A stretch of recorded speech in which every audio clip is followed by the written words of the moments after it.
السلام علیکم، کیسے ہیں آپ سب؟ آئی ہوپ آپ سب خیریت سے ہو۔ اللہ سب کو اپنی حفظ و امان میں رکھے۔ ہر وقت میری ایک ہی دعا ہے۔ میں نے آپ سے پہلے ہی ذکر کیا تھا اپنے پچھلے ولاگس میں کہ دیکھیں روٹین ڈیلی کی شیئر کرنا، کیا پکا رہی ہوں، کہاں جا رہی ہوں، میں کیا کر رہی ہوں، یہ سب بنانا نہ مجھے پرسنلی اچھا لگتا ہے اور نہ میری سوچ ہے، لیکن آپ لوگوں سے بات کرنے کے لیے یا میرا میسیج ان لوگوں تک پہنچانے کے لیے جو واقعی مجبور ہیں، بے بس ہیں اور سوچتے ہیں ہم کیا کریں، کہاں سے شروع کریں، کہاں سے سٹارٹ ہو یا ہمیں کیا کرنا چاہیے، وہ نہیں سوچ پا رہے یا نہیں کر پا رہے، میرا میسیج ان تک کنوے کرنا ہے۔ اگر آپ لوگوں کے ارد گرد کوئی ایسے لوگ ہیں جو مجبور ہیں، جو کچھ نہیں کر سکتے، تو آپ لوگوں کا ایک کام ہے کہ آپ ویڈیو کو شیئر کر دیا کریں، ان لوگوں تک پہنچا سکیں جن کو اس چیز کی ہیلپ چاہیے۔ کیونکہ میں گھر میں خود پرسنلی بیٹھ کے جو کام کر رہی ہوں، میں آپ کے ساتھ وہ بھی وقتاً فوقتاً شیئر کرتی رہتی ہوں، یہی سوچ کے کہ جس طریقے سے مجھے خود کو پرسنلی فارغ بیٹھنا اچھا نہیں لگتا کہ میں اپنے گھر کے کام کر لوں، بچے دیکھ لیا، ہسبینڈ کو دیکھ لیا، کھانا پکانا، گھر کے کام دیکھ لیا، اس کے بعد میں فری رہنا مجھے نہیں پسند۔ میری کوشش یہی ہوتی ہے کسی نہ کسی کام میں خود کو مصروف رکھوں، اور الحمدللہ میں کرتی ہوں۔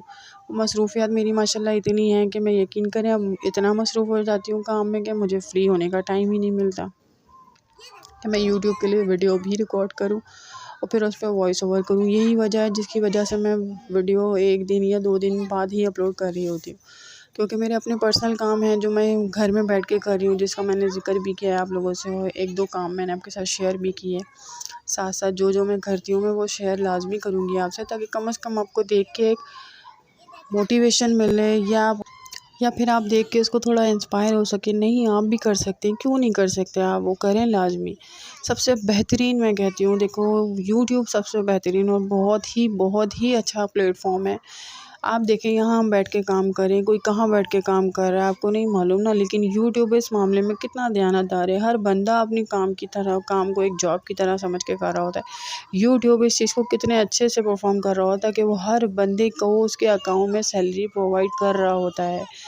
اگر یہاں سے آپ دیکھیں نان مسلم ہے کہنے کو، لیکن وہ اپنی دیانتداری کس طرح نبھا رہا ہے۔ میں کہتی ہوں ہم پاکستانی اس چیزوں کو فالو نہیں کرتے، ہمارا دین اسلام ہے، ہمیں تو ان چیزوں کا بہت اچھے سے اور بچپن سے ہی سکھایا جاتا ہے نا کہ کسی کا حق نہیں کھانا چاہیے، اس کی محنت سے پہلے اس کو مزدوری دے دینی چاہیے۔ لیکن یہ چیز ہمارے پاکستانی ہوتے ہوئے ہمیں واقعی اس چیز کی نالج نہیں ہے۔ کیونکہ آپ کو بچپن سے نہیں پڑھایا گیا ہے۔ بہت سی مائیں ایسی ہیں جو بچپن سے ان چیزوں کی تربیت نہیں کرتی اپنے بچوں کی۔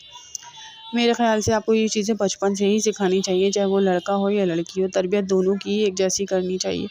یہ مت سوچے بیٹی گھر چلی جائے گی شادی ہو کے، میں کہتی ہوں جیسی بیٹی کی تربیت کرتے ہیں نا ایسے ہی بیٹے کی کرنی چاہیے۔ کیونکہ وہ کسی کی بیٹی کو لے کر آ رہا ہے، اسے بھی ایسے ہی ٹرین کرنا چاہیے جیسے آپ نے اپنی بیٹی کو کیا ہے، کہ کسی کی بیٹی کو لا کے آپ نے کیسے رکھنا ہے، اس کے حقوق کیسے پورے کرنے ہیں۔ اسے یہ تو سمجھایا جاتا ہے کہ وہ بیٹا ہے، اسے اس کے حق سمجھائے جاتے ہیں، لیکن اسے یہ نہیں سمجھایا جاتا کہ کسی کی بیٹی کو لا کے اسے رکھنا کیسے ہے۔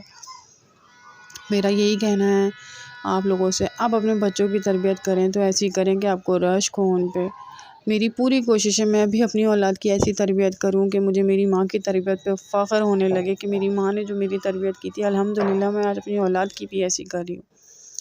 بہرحال میں نے آپ کو پہلے ہی بولا تھا میرا ولاگ کا کوئی موڈ نہیں ہے، لیکن یہ ویڈیوز ریکارڈ کرنے کا مقصد یہی ہے نا کہ میں اپنی بات اب تک پہنچا سکوں۔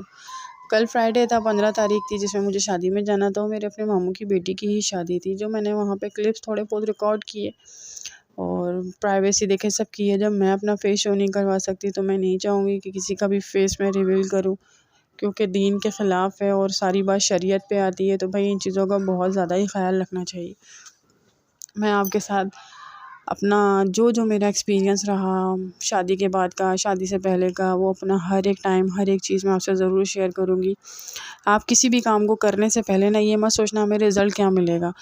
میرا ماننا یہی ہے کہ آپ نے جس کام کو کرنا ہے نا، بس اٹھ کے کھڑے ہو جائیں اور آپ نے کرنا ہے، آپ یہ سوچیں، نہ کہ یہ سوچیں کہ ہم یہ کریں گے تو اس کا رزلٹ ہمیں ملے گا یا نہیں ملے گا۔ نہیں، آپ ایک ہی بات دماغ میں رکھیں کہ آپ کو یہ کام کرنا ہے، اور مائنڈ میں آپ کے یہ ہو کہ کامیابی دینے والا میرا رب ہے، بندہ نہیں ہے۔ بندہ کسی کو کچھ نہیں دے سکتا، بندے کا بس نہ چلے جو آپ کا ہے وہ آپ سے بھی چھین لے، لیکن آپ کو اگر یہ فخر ہو اور یہ غرور ہو نا کہ میرا رب دے گا مجھے اس کا صلہ، تو آپ مایوس ہونا ہی چھوڑ دیں گے، اور آپ کا دین دین بھی آپ کو یہی سکھاتا ہے، لیکن ساری باتیں سمجھنے کی ہر بندہ اس چیز کو فالو نہیں کرتا، نہ سمجھتا ہے۔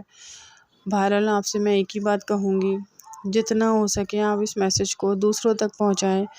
میں آگے بھی یہ شیئر کروں گی، جو میری بہنیں مجبور ہیں، جن کے ہسبینڈ انہیں خرچہ نہیں دیتے، جن کی ضروریات کا خیال نہیں رکھتے، جنہیں ہر طرح سے تکلیف پہنچائی جاتی ہے، چاہے وہ بہن بھائیوں کو لے کے ہے، چاہے ان کے اپنے ریلیشن کو لے کے ہے، یا سسرال والوں کی ہے۔ میں یقین کریں ابھی میں نام نہیں لینا چاہتی، لیکن بہرحال ایک بات ضرور کروں گی، ایک ہیں جن کی شادی کو 12 سال ہو گئے ہیں، 12 سال میں ان کے سسرال نے انہیں اتنا ایکسیپٹ نہیں کیا کہ مقصد ایک ہوتا ہے نا، اتنا ٹائم ہو جاتا ہے، 4 بچے ہو گئے ہیں ماشاءاللہ ان کے، کہ انسان حالات بدلنے کی طرف لے آتا ہے، لیکن کچھ لوگ تو شاید چاہ کے ہی نہیں بدلنا چاہتے، یا انہیں دنیا ہی سب کچھ لگتی ہے، انہیں آخرت کی پرواہ نہیں ہے یا آخرت کا ڈر نہیں ہے، تو وہ دنیا کو ہی سب کچھ سمجھ کے چل رہے ہوتے ہیں۔ مجھے یہ سمجھ میں نہیں آتا کہ لوگوں کی سوچ ایسی کیوں ہے کہ 12 سال ہو گئے انہیں کوئی عزت نہیں، کوئی وقار نہیں، نندیں آتی ہیں بدتمیزی کرتی ہیں، آتی ہیں مہینہ مہینہ رکتی ہیں، کھانا پینا کھاتی ہیں، سب کچھ کرتی ہیں، اس کے بعد یہ حالات ہیں۔ آپ کسی کی بیٹی کو اپنی بیٹی کیوں نہیں سمجھتے؟ آپ کسی کی بیٹی کے ساتھ وہی سلوک کیوں نہیں کرتے جو اپنی بیٹی کے لیے کرتے ہیں؟ آپ کی بیٹی اگر سو بھی رہی ہے تو آپ کو بڑا احساس ہوتا ہے کہ وہ تھکی ہوئی ہے، دوسرے کی بیٹی سارا دن لگی رہتی ہے، بچے سنبھالتی رہتی ہے، اس کی طبیعت بھی خراب ہو تو آپ اس کو سونے بھی نہ دو، اور یہ بول دو کہ بہانے کر رہی ہے یا بچے ہم پہ ڈال دیے، تو یہ کہاں کا انصاف ہے؟ اپنی بیٹی سو رہی ہے تو وہ تھکی ہوئی ہے، اس کی نیند پوری نہیں ہوئی۔ یہ ساری باتیں ہیں سسرالوں میں، ابھی بھی ہیں۔ میں کہتی ہوں مجھے تو سن کے بڑا دکھ ہوتا ہے، افسوس ہوتا ہے، اتنی بڑی بڑی عورتیں جنہوں نے زندگی گزار دی ہے۔ ڈائلاگ سنو تو ہم نے بڑھاپے میں بال سفید نہیں کیے، یہ بال دھوپ میں سفید نہیں کیے، تو پھر کہاں سفید کیے؟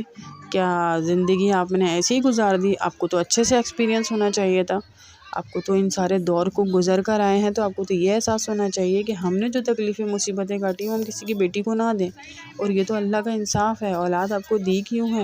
مکافات عمل ہے۔ آج آپ کسی کی بیٹی کے ساتھ کرو گے، کل آپ کی بیٹی بھی ہے۔ آپ یہ سوچ کے اگر اپنی سوچ، اپنے حالات بدل دو نا، تو میں کہتی ہوں ہمارا ملک کتنی حد تک بدل سکتا ہے، یہ آپ کی سوچ ہے۔ حالات بہت اچھے ہو جائیں گے، انسان اپنی سوچ بدل دے، بس اپنے سوچنے کا نظریہ بدل دے۔ Stay connect. اللہ حافظ۔